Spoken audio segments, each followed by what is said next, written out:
Por la señal de la Santa Cruz de nuestros enemigos, líbranos, Señor Dios nuestro. En el nombre del Padre, y del Hijo, y del Espíritu Santo. Amén. Señor mío y Dios mío, creo firmemente que estás aquí, que me ves, que me oyes. Te adoro con profunda reverencia. Te pido perdón de mis pecados y gracia para hacer con fruto este rato de oración. Madre mía Inmaculada, San José mi Padre y Señor, Ángel de mi guarda, interceded por mí. Aquel día, al atardecer, les dice Jesús, vamos a la otra orilla. ¿Qué día? Pues el mismo de las parábolas. Recordemos que estamos contemplando el capítulo 4 de San Mateo, donde el Señor ha ido transmitiendo 4 parábolas sobre el sembrador, parábolas de tipo agropecuario, la simiente, el grano de mostaza que habíamos la semana pasada. Y después de esas parábolas, San Marcos pasa a narrar las obras de Jesús, el paso de la doctrina a la actuación. Dejando a la gente, se lo llevaron en barca, como estaba. Otras barcas lo acompañaban. Parece muy circunstancial, podría ser superficial este dato, pero nos ayuda a meternos en la escena y también a aprender detalles. A ti, Señor, te importa la formación de tus discípulos más cercanos, que después serán los pastores de las multitudes. A ellos les explicas también las parábolas, con ellos compartes los retos más exigentes, como el que vamos a contemplar en esta meditación. Después de las enseñanzas, tú, Señor, confirmas tu doctrina con hechos portentosos. En concreto, con 4 milagros, de los cuales en la liturgia leeremos 3. Están el de hoy, la tempestad calmada, el endemoniado de Gerasa, la hemorroísa y la resurrección del hijo de Jairo. El del endemoniado no se contempla en este ciclo litúrgico.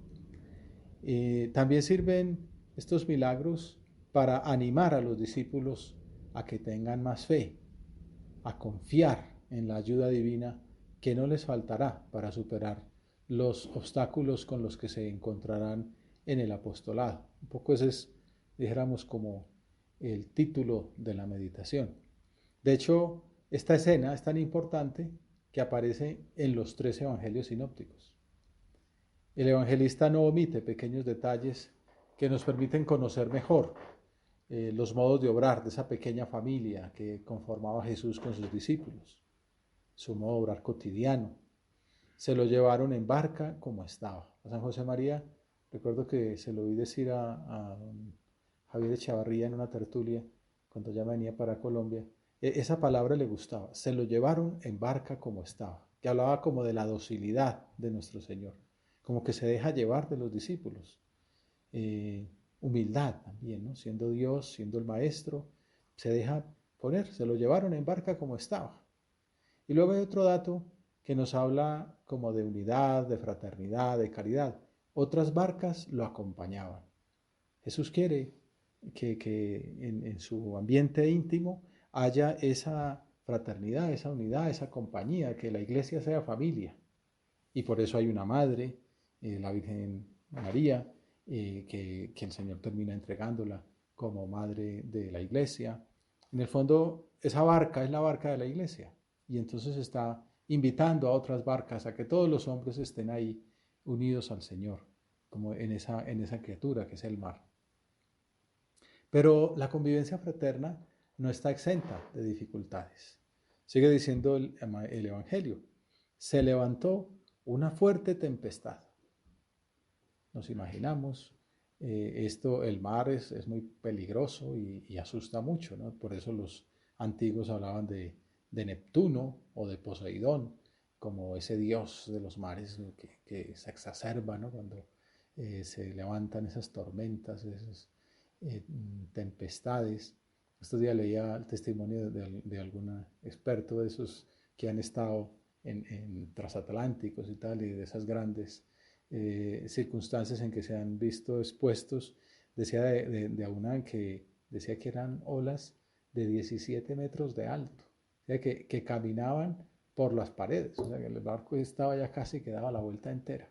O sea, yo pensé que no se me salvaba. Bueno, es un poco, esto es ya en el océano, ¿no? Lo que le pasa a esta tripulación, una barca pequeña, que está ahí en la imagen de hoy era la representación de Rembrandt, que es una obra maestra, en verdad, que se la robaron en el museo ahí en Estados Unidos donde estaba, pero que es muy bonita, donde muestra como ese potencial, ¿no? de la tempestad, que el evangelista narra así: se levantó una fuerte tempestad y las olas rompían contra la barca hasta casi llenarla de agua. No se imagina el agua, pues una buena cantidad, es como estaba haciendo una vez en una inundación, así es una cosa tremenda, ¿no? Y no solamente el peligro de que se pierda la nave, sino de que uno se muera, ¿no? Como decía, es una figura de la iglesia y es una figura de este tránsito nuestro por el mar de la vida. Ahora podemos pensar en nuestra oración. ¿Cuáles son esas tempestades que se nos levantan en nuestro caminar? ¿Cuáles son esas olas que irrumpen contra nuestra barca hasta casi llenarla de agua? Estamos haciendo la oración. Habla tú con el Señor y plantéale tus dudas, tus dificultades, tus exigencias.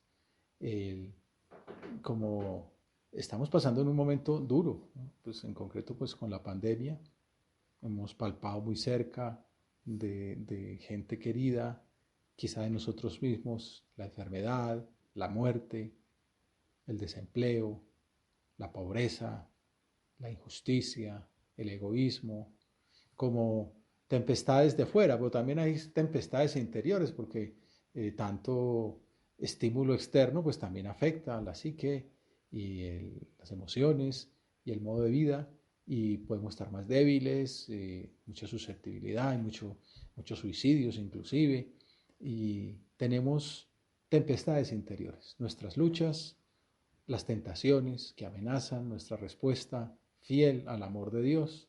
Hablemos de ellas con Dios.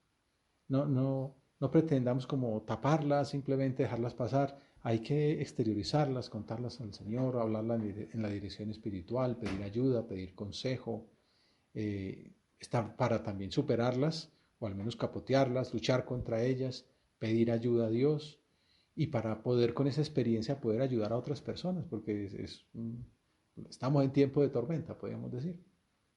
Presentémoselas en este momento de oración. Cuéntale al Señor cuáles son tus tempestades, tus borrascas, tus tormentas, tus dificultades. ¿No es verdad que con ese pequeño esfuerzo que estás haciendo, mientras le vas poniendo a Dios tu lucha específica, la que más te cuesta, la que más te preocupa, no es verdad que las contradicciones se ven distintas cuando las compartimos con el Señor? Cuando sabemos que no estamos solos, que no es una lucha simplemente voluntarista de nuestras fuerzas, sino que la gracia de Dios nos ayuda, es proporcional a las dificultades, que nos llega en los sacramentos, que se la pedimos en la oración, que Él nos da luces para sacar adelante, para tomar decisiones como más objetivas, más oportunas, que contamos con su ayuda, que es omnipotente. Es un poco de lo que nos habla este milagro de hoy. Y es un poco lo que experimentaron de un modo más bien violento los discípulos que padecían aquel temporal sin sentir la ayuda de Jesús. Porque el cuadro de Rembrandt muestra a Jesús tranquilamente predicando, ¿no? Esa es como la manera que él tiene de pensar, de representarlo. Mientras las olas están amenazando el barco, él está predicando a un grupo de discípulos que además están pendientes de su palabra, mientras otros cuantos están allá arriba peleando con el temporal. Y en realidad el Evangelio dice que Jesús estaba dormido, que es una presentación muy dramática. También para entender más a Jesús y para entender pues, las circunstancias de aquellos hombres que estaban agobiados, ¿no? Porque bueno, uno va con el maestro, ya lo ha visto hacer milagros, lo ha visto predicar, entonces uno de alguna manera está tranquilo, pero está ahí acostado, dormido profundo. Que nos ayuda a entender también muchas cosas, ¿no? Él estaba en la popa dormido sobre un cabezal. Jesús continúa dormido sin perder la serenidad. Obviamente es Dios, sabe todo lo que está pasando, sabe lo que va a pasar después. Pero también nos ayuda a pensar esa tranquilidad de Jesús, ese abandono en las manos del Padre, en medio de unas circunstancias conflictivas, contradicciones, temporales. Está abandonado en Dios. Qué importante es la oración. San José María lo decía en Forja. Si tienes presencia de Dios, por encima de la tempestad que ensordece, en tu mirada brillará siempre el sol. Y por debajo del oleaje tumultuoso y devastador, reinarán en tu alma la calma y la serenidad, si tienes presencia de Dios. Esa es como una manifestación de la santidad de vida. De don Álvaro del Portillo, el Beato Álvaro es famoso por eso, por la serenidad que emanaba de su presencia, ¿no? Por el modo de hablar, daba paz. ¿Por qué? Porque estaba en presencia de Dios, porque sabía ver el sol de la presencia divina, porque tenía calma, tenía serenidad, porque confiaba en Dios. Pues te pedimos, Señor, que nos ayudes a tener esa actitud de fondo, que es compatible con tener por fuera tempestades y por debajo oleajes tumultuosos y devastadores, pero que no perdamos esa mirada luminosa, que no perdamos esa alma calma y serena. Pues imaginemos la escena: tempestad, olas, amenaza de inmersión, Jesús durmiendo. El Papa Francisco escogió hace un año esta escena para la oración especial que tuvo en el primer año de la pandemia, y comentaba la actuación de Jesús, dormido, en la popa, que además es la parte de la barca que primero se hunde. ¿Y qué hace? Dice el Papa. A pesar del ajetreo y del bullicio, dormía tranquilo, confiado en el Padre. Es la única vez en el Evangelio que Jesús aparece durmiendo. Después de que lo despertara y que calmara el viento y las aguas, se dirigió a los discípulos con un tono de reproche. ¿Por qué tienen miedo? ¿Aún no tienen fe? Aprenderemos a confiar en Dios, a pedir como nos conviene. Así le sucedió a los discípulos, que dice el Evangelio, lo despertaron diciéndole, Maestro, ¿no te importa que perezcamos? Francisco explica que ellos creían, porque como el Señor les dice que no tienen fe, uno dice, no, es que claro, no tuvieron fe. No, fe sí tenían, porque acuden a Él. Llega un momento en que dice, Maestro, y saben que con Él habrá solución. Pero el problema es el modo, que es como un reproche. No te importa que perezcamos.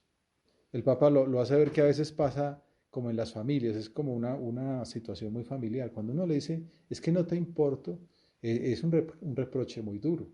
Y es lo que le están diciendo los apóstoles a Jesús. Creían en Él, pero no lo comprendían. Creían en Él, pero el error está en la manera como se dirigieron a Él. Con un reclamo más que con una súplica. Dudaron de su amor por ellos, se plantearon que a Él no le importara la suerte que ellos correrían. Por eso Jesús les reprocha, ¿por qué tienen miedo? ¿Aún no tienen fe? Ese es un punto muy claro, ¿no? El tema del miedo. Sabemos que en las últimas décadas ha sido como un anuncio de la Iglesia al mundo entero, no tengan miedo. Desde Juan Pablo II en el año 78, cuando estaba el riesgo de la pues, guerra mundial, de que un loco en la Casa Blanca o en el Kremlin apretara un botón y voláramos todos por los aires. Bueno, salió Juan Pablo II, un obispo de Polonia, diciendo, no tengáis miedo. Y Benedicto XVI, su sucesor, no tengáis miedo. Y el Papa actual Francisco también. ¿Y cuál era la clave para no tener miedo? Porque no es una temeridad simplemente, sino hay un motivo para no tener miedo. Hay un motivo para confiar y es abrir las puertas del corazón a Jesús. En el fondo el hombre moderno, la cultura contemporánea, ya no sé si dijéramos desde quizá Descartes cuando dice pienso, existo, entonces soy yo el que me pongo en la existencia, y entonces cuando un poco se arrincona a Dios, parece que uno va a un superhombre, ¿no? Como diría Nietzsche, pero después ese superhombre se da cuenta que no hay tal, se da cuenta que se levantan las tormentas y uno es muy débil. Y ese es el hombre de la crisis del 68, más o menos, ¿no? Eh, y ni digamos ahora el hombre que sabe que un bichito microscópico, pues lo tira al sepulcro. Y no es que somos siglo XXI, tenemos mucha técnica, sí, pero es que no somos capaces, o no hay capacidad montada y no hay uso y para todos y cualquiera puede morir. Entonces, superhombre, nada. Ese hombre muerto del susto, porque hay factores y el mismo hombre que se cree mucho, pues entonces genera esas guerras eh, fratricidas, pleno siglo, finales del siglo XX, con tantas cosas, después de haber superado las dos guerras mundiales, pues ahí estaba Bosnia, Herzegovina, Sarajevo, matándose como locos. Bueno, pues entonces el Papa dice, no tengan miedo. ¿Cuál es la clave de todo esto? Abrir las puertas del corazón a Jesucristo. Y lo decía así, que se abran las puertas de los sistemas económicos, que se abran las puertas de los sistemas políticos, que dejemos entrar a Cristo en la humanidad, que dejemos entrar a Cristo en los países, que dejemos entrar a Cristo en cada persona. Y lo decía, abrir las puertas del corazón, es más, abrirlas de par en par, ¿no? Porque a veces uno abre un poquito, ahora con el tema del COVID también está el tema de que hay que ventilar, ¿no? Entonces hay quien abre, no, hay que abrir de par en par para que entre el viento y se vaya todo. Bueno, pues al corazón de Cristo igual, abrirlo de par en par, que entre. Benedicto XVI lo complementaba, no solamente que entre, sino que no tengamos miedo, porque Él no quita nada, nada bueno, quita lo malo, eso sí. Y obviamente a veces da miedo perder lo malo, porque uno se apega, se aferra, como el animalito, a lo que no conviene. Pues si dejamos entrar a Cristo, se irá lo malo y seremos felices y volaremos, alcanzaremos metas nunca antes sospechadas. No tengáis miedo. Y Jesús se lo dice a los apóstoles, ¿por qué tienen miedo? Aún no tienen fe. Esa es la clave. Ustedes tienen miedo porque no tienen fe. Y entonces como ese gran mensaje para nosotros ahora. ¿Cómo superar los temores? ¿Cómo superar la tempestad a la que estamos agobiados? Pues teniendo más fe, abandonándonos más en el Señor. ¿Por qué tienen miedo? Aún no tienen fe. Francisco decía el año pasado, este reproche de Jesús a sus discípulos nos permite comprender cómo el obstáculo para la fe no es con frecuencia la incredulidad. Decíamos, estos apóstoles creían. El obstáculo para la fe no es la incredulidad, es el miedo. Así, el esfuerzo de discernimiento, él decía, este es un mensaje a los jóvenes, decía, identifiquemos cuáles son nuestros miedos. ¿A qué es lo que le tengo miedo? Le tengo miedo a la soledad, le tengo miedo a que no me quieran, le tengo miedo a quedar pobre, le tengo miedo a quedar mal. ¿Cuáles son mis temores? Una vez identificados esos miedos, el esfuerzo de discernimiento nos ayuda a superarlos, abriéndonos a la vida y afrontando con serenidad los desafíos que nos presenta. Primero un obstáculo, luego el otro, habrá uno que se lleve 5 años para superarlo, otro llevará 25, otro se quita en 5 minutos. Para los cristianos en concreto, el miedo nunca debe tener la última palabra, sino que nos da la ocasión para realizar un acto de fe en Dios y también en la vida. Creer en que Dios me da su gracia. Por eso San José María insistía tanto en que el fundamento de nuestra espiritualidad es sabernos hijos de Dios y que Dios es mi Padre y que con Él lo puedo todo, como un niño pequeño que pues confía en la omnipotencia de su Padre. El niño pues no sabe que el papá verdaderamente no es omnipotente. Nosotros como hijos de Dios sí sabemos que Dios puede hacer todo. Y entonces no tendremos agobios.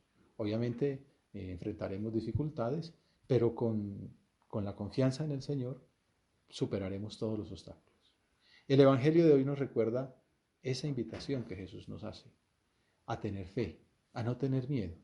Y esta virtud teologal de la fe se concreta en dirigirse a Él.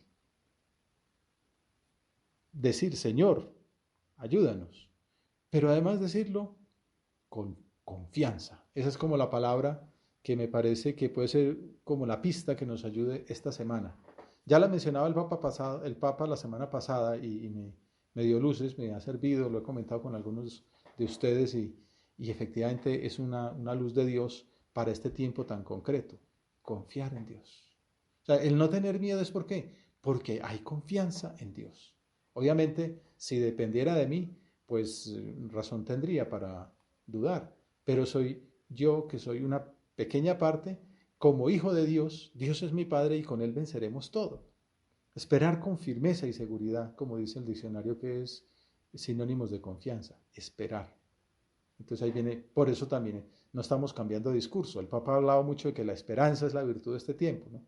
Algunos hablan de resiliencia, pero la resiliencia es una partecita de la virtud de la esperanza, ¿no? No es un simple optimismo, es confiar en Dios, esperar en Él, con seguridad. El domingo pasado el Papa insistió en la importancia de esta actitud en el momento en que estamos viviendo y me parece que es como el gran mensaje que quería transmitir aquí hoy. Decía, el Evangelio nos pide, contemplando pues la semilla que crece, aunque el sembrador duerma, contemplando la semillita, aquella pequeña de mostaza que termina siendo un arbusto gigante. El Evangelio nos pide una mirada nueva sobre nosotros mismos y sobre la realidad, una mirada de fe. Pide que tengamos ojos grandes, que sepan ver más allá, especialmente más allá de las apariencias, para descubrir la presencia de Dios. Al principio decíamos, más allá de la lluvia, ¿no? O más allá de lo que hay por debajo. Trascendencia. Descubrir la presencia de Dios que como amor humilde está siempre operando en el terreno de nuestra vida y en el de la historia. Dios está orando, ¿no? Como, ¿dónde estaba Dios en Auschwitz? Preguntan algunos. Bueno, ¿y dónde estaba Dios en la pandemia? Está orando. Dios sabe más. Hay un sentido para todo esto que estamos viviendo y lo tenemos que buscar en la oración. Lo tenemos que encontrar en el diálogo con el Señor. Y por eso, pues asumiremos este presente con tenacidad, con fe, con valentía, con esperanza en crear un nuevo futuro. De pronto todo esto es para hacer otra sociedad distinta y somos nosotros los que estamos encargados de hacerla, de sacarla adelante. Esta es nuestra confianza. Es esto lo que nos da fuerzas para seguir adelante cada día con paciencia, sembrando el bien que dará fruto. Qué importante es esta actitud para salir bien de la pandemia, decía el Papa. Cultivar la confianza, como lema del Papa, cultivar la confianza. Para salir bien de la pandemia, cultivar la confianza. ¿Qué confianza? La confianza de estar en las manos de Dios. No hay ningún problema. Estamos en una tempestad, pero estamos en las manos de Dios. Y al mismo tiempo, esforzarnos todos por reconstruir y recomenzar con paciencia y con constancia. Hoy llegaron fotos de unos amigos que estaban distribuyendo almuerzos, 300 almuerzos en un barrio de Bogotá. Bueno, son esas pequeñas granitos de arena que ayudan a construir una nueva sociedad. También salió esta semana el artículo con la noticia de la labor de reconstrucción de una familia en Semana Santa, preparando ya el de julio. Todo eso son pequeñas obras, pero si todos vamos haciendo obras de reconstrucción, de recomienzo, con paciencia, con constancia, construiremos un nuevo mundo. Ese mundo que está en nuestras manos, con el apoyo de Dios. Si somos almas de fe, iluminaremos el mundo con una mirada sobrenatural, optimista, esperanzada. Entonces evitar comentarios negativos, transmitir esa fe con nuestra vida, con nuestra sonrisa, con nuestra mirada, con nuestra ilusión, con nuestro trabajo cotidiano. Transmitiremos esa visión de ojos grandes, trascendente, que revela un futuro mejor a pesar de las dificultades presentes. Esa es la fe que el Señor nos pide. Una fe que nos lleve a descubrir esa humilde acción de Dios en nuestra vida y en el mundo.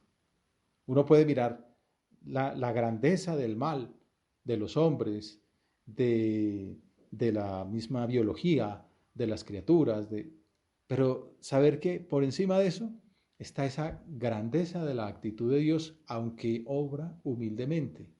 La humilde acción de Dios en nuestra vida y en el mundo, sin hacer mucho ruido, sin que se note mucho. En aquella barca, pues que era una barquita ahí, en un laguito, en Tierra Santa, estaba Dios, pero no se notaba, y era una víctima de las circunstancias temporales, cosmológicas. Así actúa Dios. Luego, todo aquello cambiaría, pero por eso quizás que Rembrandt lo pone predicando, ¿no? Diciendo, no es nada. Para aquellos hombres era de vida o muerte, se estaban muriendo. En otro pasaje dice, no, sálvanos que perecemos. Dice, tranquilos, no perecemos, estamos con Dios. Lo que pasa es que no se nota, pero está Dios ahí.